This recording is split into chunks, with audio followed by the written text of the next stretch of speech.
Shalom, Erev Tov, Willkommen, welcome to our first Israeli-European Media Summit from Tel Aviv. A new generation, new media, new bridges from wherever you are joining us. Jenny Havemann, Susanne. We are so happy to connect journalists, politicians, companies, organizations, startups from Israel and Europe in online discussions. We will focus on how can journalists cover Israel-related topics adequately? How do anti-Semitism, Holocaust, and social media influence their news coverage? And which innovations and which startups can help the media outlets dealing with hate speech and fake news? Jenny, should we tell how we both met? Yeah, sure. We met over an argument on Twitter concerning some media coverage about Israel. I invited Jenny to a coffee here into the ARD studio to continue our discussion in a deeper manner. And actually, this is how we became friends. True. And believe me, we still are discussing very controversially about a lot of topics, but this is inspiring and important. And this is also the whole idea behind this summit. We strongly believe that especially in these challenging times, we all should engage ourselves into debates and discussions. And the Media Summit Tel Aviv was supposed to be in March this year. And we're 5 months late, which is even a lot for Israelis.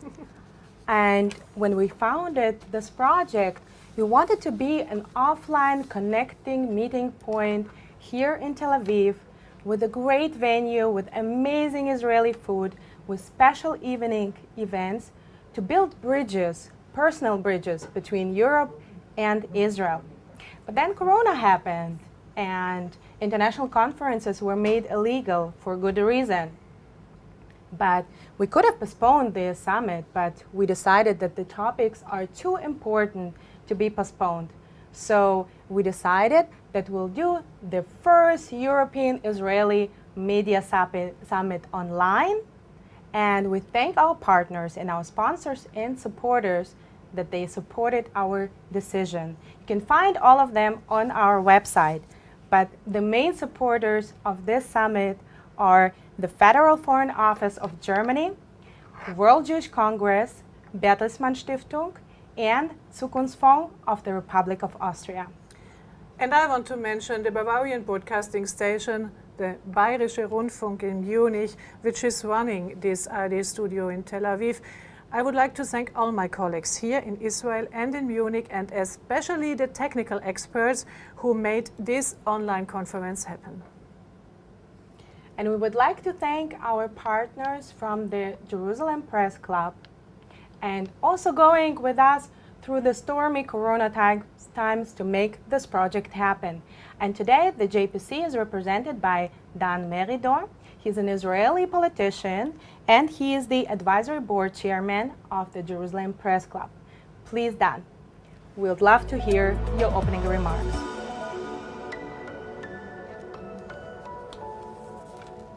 Good evening, Erev Tov from Jerusalem. Guten Abend from Jerusalem. I am happy to congratulate this event and just few remarks that I would like to add. We live in a time of crisis.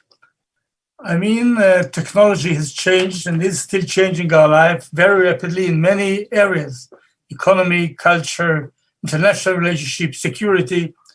And in times of such rapid change, it is of great importance to be able to understand in time what is changing and to adapt yourself to give answers to challenges that are new. One of the big changes has to do with information. Technology has allowed everyone to know almost everything. Never in human history was so much accessible to so many people. You can sit with your smartphone on an island somewhere and you can know everything. You don't need to go to Oxford or Cambridge or Sorbonne or whatever other university. You have it. It sounds wonderful. People became very powerful. I think it was Tom Friedman of the New York Times who spoke of the empowerment of individuals, super empowered individuals. People can do a lot. And regarding information flows now, and everybody can get whatever he wants on the web, and everyone can disseminate what he wants to say to others. It sounds great, a paradise of free speech, great times for democracy. There's the rub, here's the problem. When everybody can talk, and they do, and the discourse sometimes very shallow because people don't have enough time to listen and to think thoroughly, you sometimes don't know what is true and what is not true. The industry of fake news, or what was once called alternative facts, I remember on the American election campaign, I have alternative facts. It leaves the individual embarrassed. How do I know what is right, what is wrong? What is true, what is untrue? If everybody talks, which is great, there is no editor, like in a paper or in a television mechanism, and everybody can say what he wants, and you don't know what is true and what is untrue. This is very dangerous to democracy, among other things. It raises the question of journalism and media. The word media has to do with medium, comes in the middle, into the intermediary between the leadership and the people, those who want to disseminate news, and the people. There was a paper, there were journalists, and you wouldn't do certain things if you don't pass certain criteria. Now there is no editor. Nobody decides what is important, what is not. And sometimes people find themselves very embarrassed. And the bad guys can make good use of this new jungle of free speech. So this poses a huge task, a challenge. Is there ethics on journalists? Maybe, but is every Twitter guy a journalist? Everybody can talk. What is the ethics? Who can find out whether it is right or wrong? We speak here in this conference on anti-Semitism and the Holocaust, the massacre of the Jews in Europe 80 or 75 years ago. This is a fact that we know. I was born 2 years after the end of the Second World War, so I hadn't witnessed it myself, although I have to admit that all my life I feel I might have been there. I still remember in my midst people with numbers on their arms. I knew the stories, I knew the people. How do we make these things accessible to people today, what they call now Generation Z? I don't know exactly what it is, but sometimes younger people are called this way. How do we tell them the story? All this is a big challenge. It's not a challenge to be coped with just by governments. It's everybody is involved, the media, the governments, other agencies, educators. This is why I very much welcome this seminar of 3 days, because everybody is affected. Everybody should think of it, open his head, forget the old paradigm. It's not there, it's a new paradigm, and try to discuss thoroughly and decently and honestly and see what are the limits of free speech. Should there be limits, or everything is right? How do we do that? What are the mechanisms? And if we do that right, I hope we'll benefit our society, which is not a national society, it's a global society now. So welcome all the organizers, and here from Jerusalem, in the name of the Jerusalem Press Club that tries to educate as much as we can in that direction, I welcome the opening of this seminar. Thanks.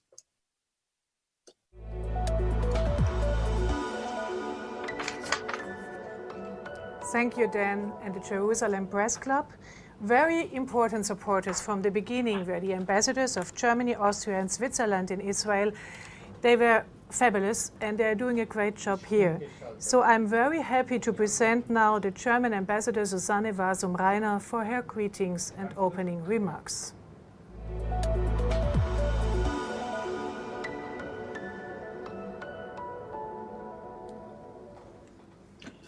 So thank you very much. I'm very happy indeed that the Startup Media Summit Tel Aviv is finally taking place.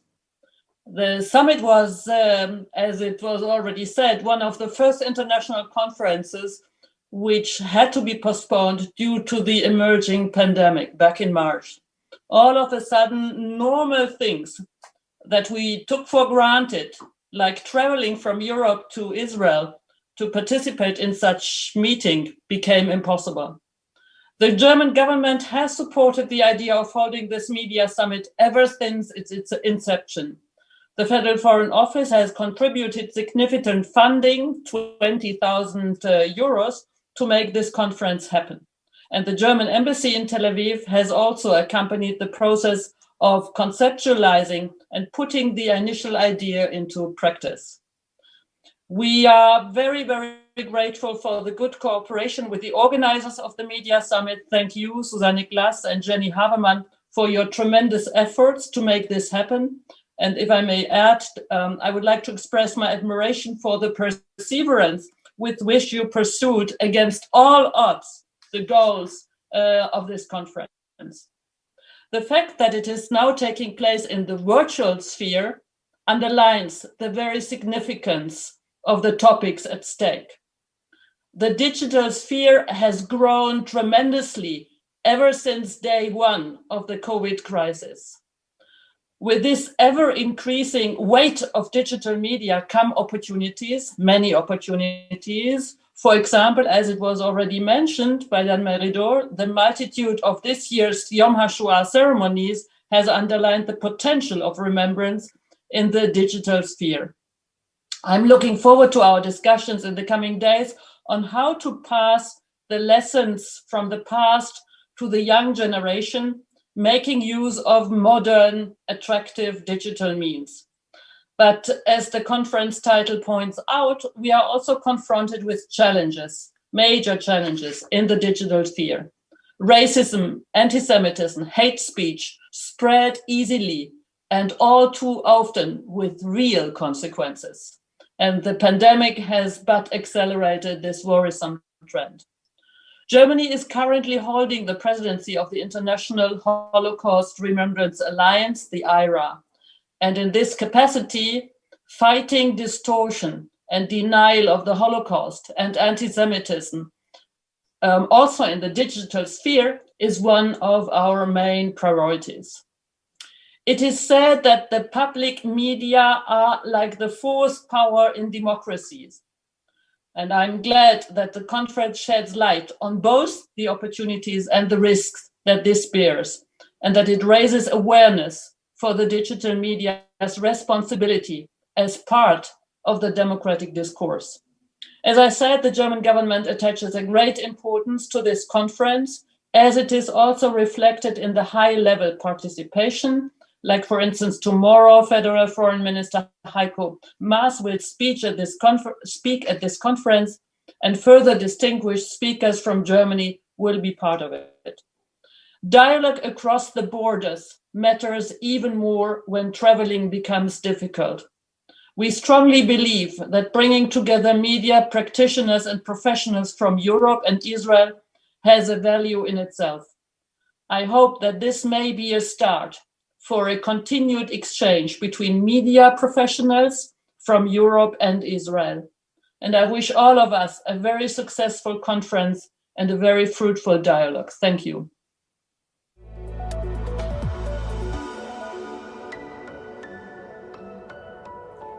Thank you very much, Mrs. Ambassador.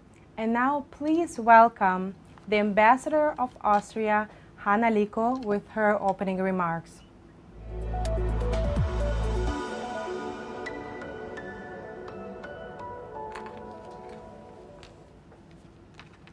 Ladies and gentlemen, it's a pleasure to join you at this first Startup Media Tel Aviv Summit. As Austrian ambassador, I have been following with great interest the success story of the European Media Summit that takes place every year in Lech in Austria, and which has developed into an indispensable platform to discuss European politics. I am convinced that the Tel Aviv Media Summit will be equally successful. I'm also proud that the Austrian Embassy and other Austrian institutions, above all, the Austrian Future Fund, are supporting this project. And let me also stress that I admire the organizers of the summit who made it happen despite the difficult circumstances.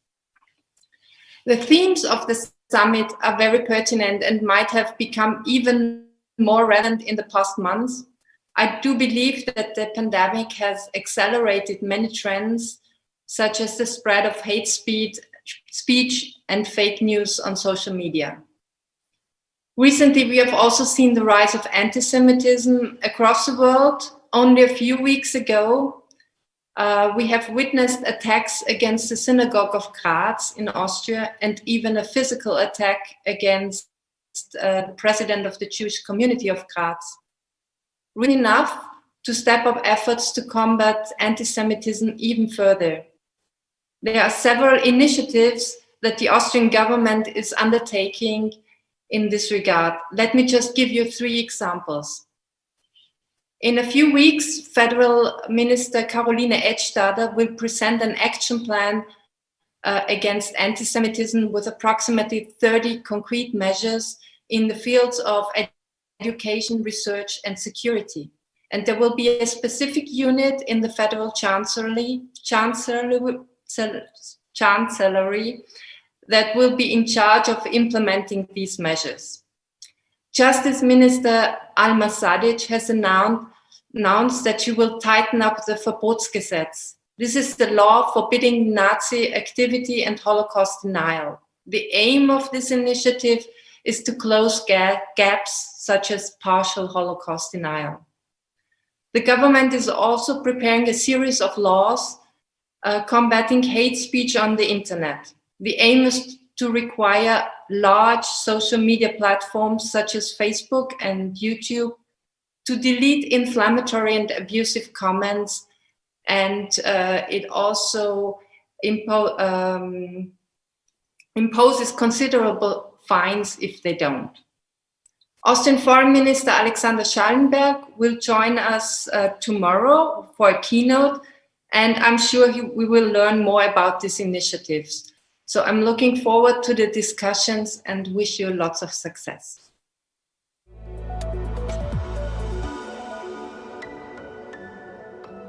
Thank you very much, Hannah, Liko, Mrs. Ambassador. We're also looking forward to the discussions. But last but not least, we want to hear now the Swiss Ambassador, Jean-Daniel Ruch, please.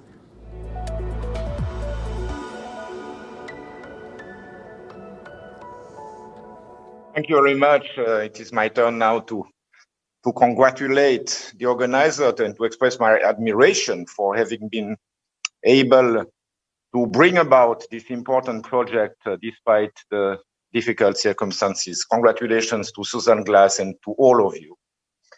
Anti-Semitism and xenophobia are on the rise everywhere in the Western world, including in Switzerland. We are no exception to this. Not surprisingly, this goes together with the rise of far-right speeches and hate discourses, who have found powerful vectors in the social media. Generation Z is the prime target, also because that generation is less interested, just not reading traditional media or watching television. The challenge for all of us is therefore threefold.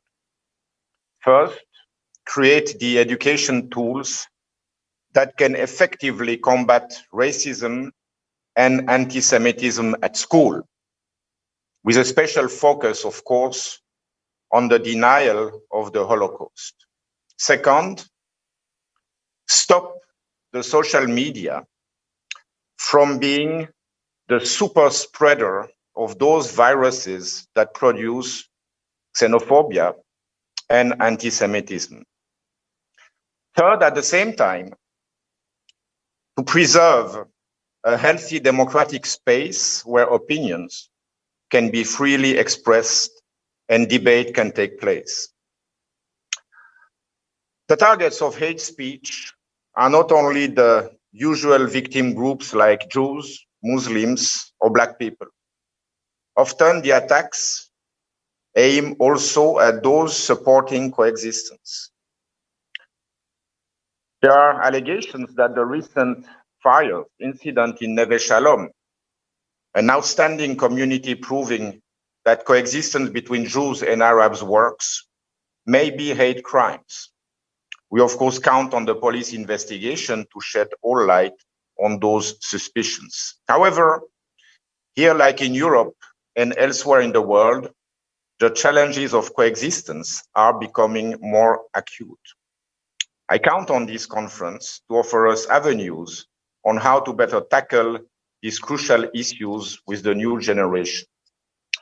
Allow me to conclude by quoting my old friend, the top-class Swiss cartoonist Patrick Chapat, who wrote a landmark opinion piece in June 2019 after the New York Times renounced to publish cartoons, including his own, terminating 20 years of collaboration. We are in a world, he wrote, where moralistic mobs gather on social media and rise like a storm, falling upon newsrooms in an overwhelming blow. This requires immediate countermeasures by publishers, leaving no room for ponderation or meaningful discussions. Twitter is a place for fury, not debate. The most outraged voices tend to define the conversation, and the angry crowd follows in. And then he concludes, political cartoons were born with democracy, and they are challenged where freedom is. I think we can all agree that a common duty is to protect both freedom and democracy. Thank you very much.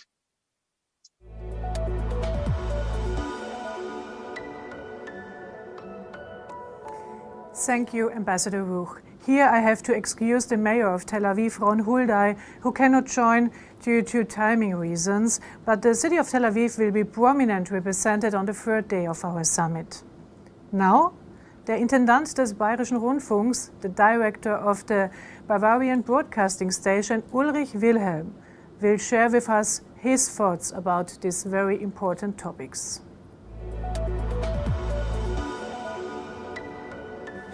Ich freue mich sehr, dass dieses wichtige Forum nun stattfinden kann. Der erste europäisch-israelische Mediengipfel mit einer besonderen Unterstützung auch durch unser ARD-Studio Tel Aviv ist eine sehr wichtige Veranstaltung. Viele der Probleme, mit denen Sie sich befassen werden, die Sie genauer untersuchen werden, sind von großer Bedeutung weit über Deutschland und Israel hinaus, weit auch über Europa hinaus. Die Polarisierung in der politischen Debatte in vielen freien Gesellschaften, die besorgniserregende Zunahme von Hassrede und Desinformation als Mittel im politischen Meinungskampf und nicht zuletzt ein alarmierend wachsender Antisemitismus und Judenhass sind Themen, die den Journalismus, die publizistische Verantwortung herausfordern. Wir müssen uns überall in den Redaktionen den Themen stellen. Wie gehen wir um mit Quellen? Wie können wir die Sorgfalt der Recherche, die Seriosität unserer Berichte sicherstellen? Wie können wir Medienkompetenz aufbauen, auch in der publizistischen Community? Wie können wir nicht zuletzt auch immer wieder die Maßstäbe im Umgang mit sozialen Medien schärfen und im Lichte neuerer Erkenntnisse und Entwicklungen verändern? Unser Haus hat sich sehr engagiert auch in der Frage, ob Europa für seine digitale Souveränität nicht auch eine eigene digitale Infrastruktur braucht, in Ergänzung zu den Lösungen, die amerikanische große Unternehmen bieten, die zunehmend auch von chinesischen Anbietern kommen. Die Werte, die Europa sich gegeben hat, nach langen schmerzlichen Erfahrungen in der Geschichte, Toleranz, Menschenrechte, Rechtsstaatlichkeit, Achtung demokratischer Prinzipien, müssen auch in der Technik stärker verankert sein. Sie müssen sich auch der demokratischen Kontrolle stellen. Wenn Foren der politischen Diskussion allein auf Geschäftsmodellen von kommerziellen Anbietern beruhen, die niemals diese Aspekte im Blick hatten, sondern in erster Linie die Optimierung von Werbebudgets oder das Gliedern nach Gruppen von Gleichgesinnten, dann hat das negative Auswirkungen auf die politische Diskussion in Form der Polarisierung, wie wir sie überall beklagen. Europa muss hier Initiativen ergreifen und kann auf die exzellenten Erfahrungen gerade auch israelischer Start-up-Unternehmen, auf das hohe technologische Können, das Israel vorweisen kann und immer wieder neu entwickelt, natürlich zurückgreifen. Für uns ist es von besonderer Bedeutung, auch als ARD, auch als Bayerischer Rundfunk, der dieses Studio seit 55 Jahren mit großem Stolz und großem Engagement trägt, von großer Bedeutung, dass wir die publizistischen Maßstäbe immer wieder sorgfältig überprüfen, dass wir den Austausch suchen mit vielen Kolleginnen und Kollegen in der Welt, dass wir Veranstaltungen wie diesen ersten israelisch-europäischen Mediengipfel auch nutzen, um uns immer wieder selber zu überprüfen, um in Rede und Gegenrede kluge Maßstäbe für seriöses Berichten und eine publizistische Verantwortung immer wieder neu zu definieren. In diesem Sinne wünsche ich Ihnen allen fruchtbare Diskussionen, einen spannenden Austausch und ich bin sicher, dass daraus weitere Impulse entstehen werden, die gerade auch Europa und Israel und die Bundesrepublik weiter zusammenführen werden.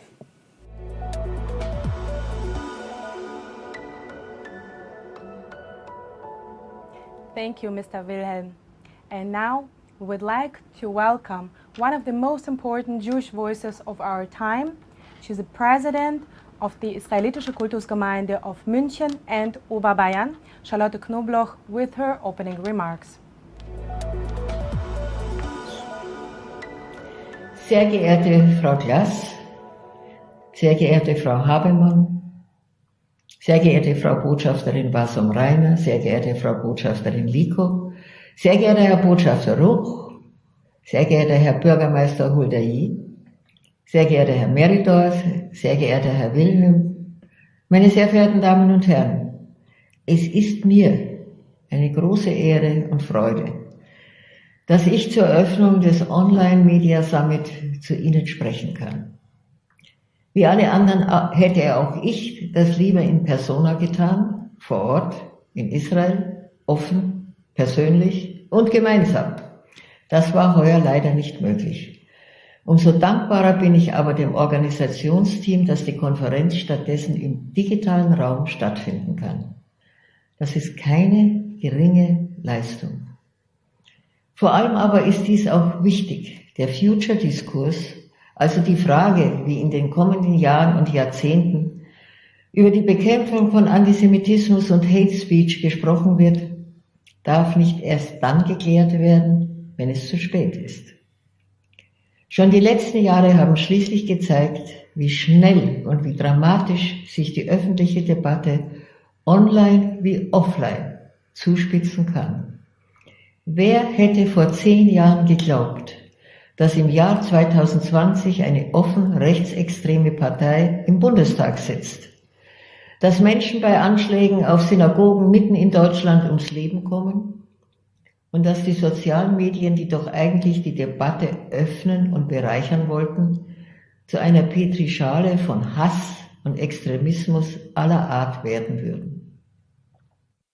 So wenig wie ein Beobachter sich all das vor 10 Jahren hätte vorstellen können, so wenig mögen wir uns heute ausmalen, wie die Welt des Jahres 2030 aussehen wird. Was wir aber schon heute wissen, ist dies: Es gibt Herausforderungen, die angegangen werden müssen. Wir alle haben es in der Hand. Zu den wichtigsten Themen, die die kommenden Jahre bestimmen werden, gehört für mich die Frage nach einer gesellschaftlichen und medialen Strategie für das Gedenken in einer Zeit, in der es immer weniger Zeitzeugen gibt. Schon heute zählen die Leugnung, Relativierung oder Instrumentalisierung des Holocaust zu den wichtigsten Motiven rechtsextremer Propaganda. Sie verbreiten sich auch und gerade in den sozialen Medien mit großer Geschwindigkeit. Was für viele Menschen erlebte und vor allem erlittene Geschichte ist, wird heute kleingeredet, rundheraus abgestritten oder sogar als Vorwurf gegen die Überlebenden gewendet. Diese Entwicklung ist sowohl Voraussetzung als auch Folge der zunehmenden Ausbreitung rechtsradikaler und rechtsextremer Ansichten in unserer Gesellschaft. Wir müssen darüber sprechen, wie in Zeiten einer so aufgehetzten Debatte das Wissen um die Vergangenheit erfolgreich vermittelt werden kann. Diese Konferenz, die genau dafür eine Vielzahl kluger Köpfe versammelt hat, kann ein Anfang sein auf dem Weg hin zu den New Approaches, die wir heute dringender brauchen denn je. Denn eines ist sicher, junge Menschen haben auch in Zukunft ein Recht auf die Wahrheit. Sie haben ein Recht darauf, die Geschichte kennenzulernen. Und sie haben, wie wir alle, die Verantwortung, dafür zu sorgen, dass sie sich nicht wiederholt. Sie müssen verstehen, faktenbasiert und emotional. Sie müssen einen Bezug zu sich selbst herstellen können. Ich glaube und hoffe, dass es uns gelingen wird, das Gedenken auch weiter in die Zukunft zu tragen.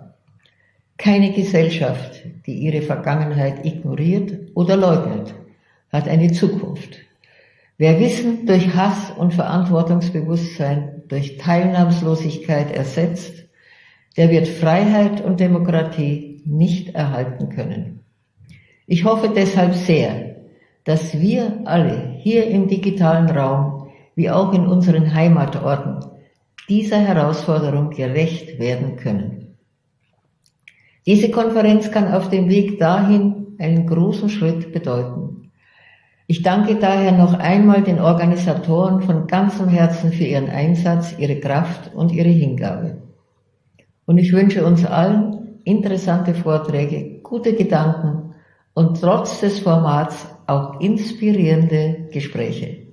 Vielen Dank für Ihre Aufmerksamkeit.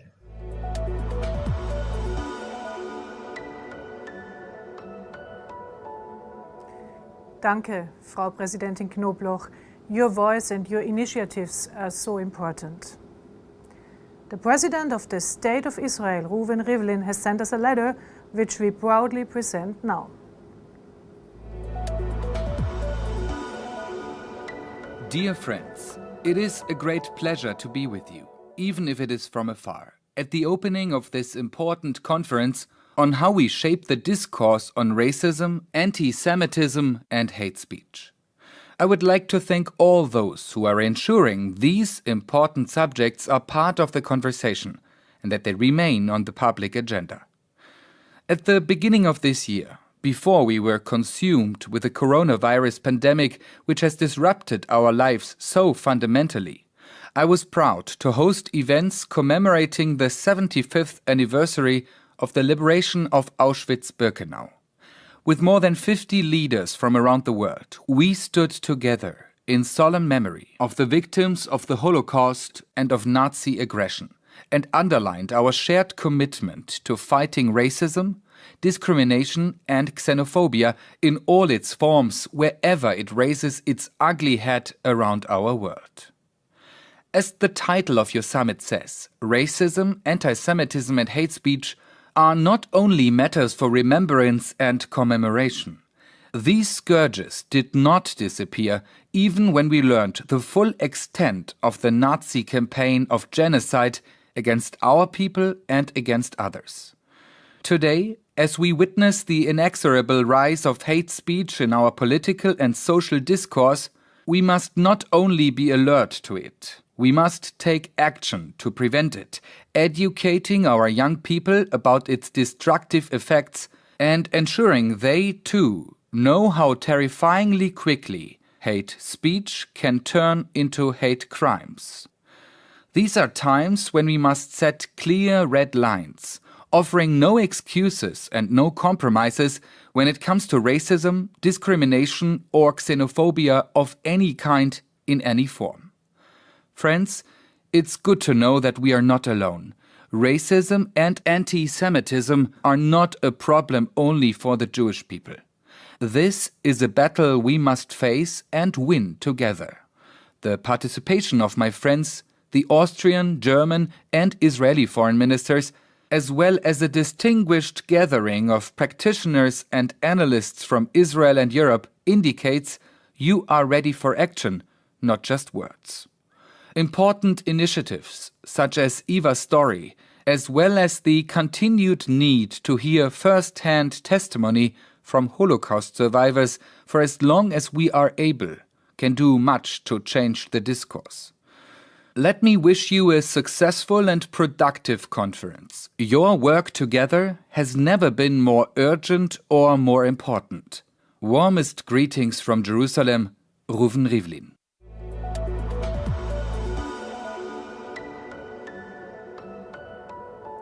We appreciate this letter.